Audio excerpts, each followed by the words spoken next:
அதுவரை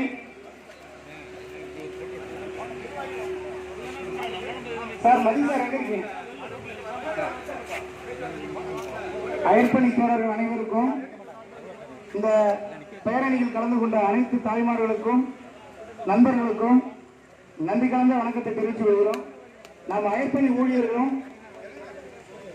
பல்வேறு பாதிப்புகளை உள்ளடக்கிய அந்த 15 அம்ச கோரிக்கைகளை அரசுக்கு உடனடியாக தெரிவிக்கும் விதமாக தான் இந்த பேரணி.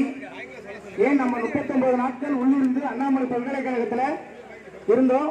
அந்த வலியுறுத்தல இன்னைக்கு வீதிக்கு வந்துட்டோம். சார் மதி சார் கொஞ்சம் வாங்க சார். இந்த வீதிக்கு வந்த பிரச்சனை என்னைக்குமே முடிவுக்கு வந்திருக்கு. அண்ணாமலை பல்கலைக்கழகம் அரசுடைமை ஆக்கப்பட்டதுக்கு உள்ளிருப்பு போராட்டம் நிறைய பண்ணோம்.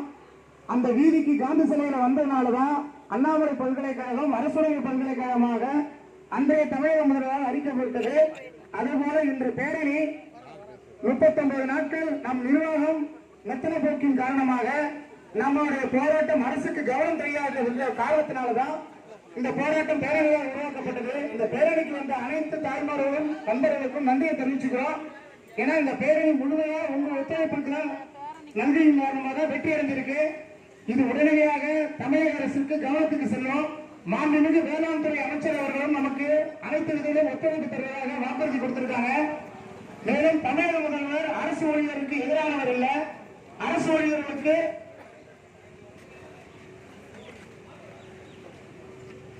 எனவே வந்திருந்த அனைத்து ஊழியர்களும் அமைதியாக இருக்குமாறு கேட்டுக்கொள்ளும்.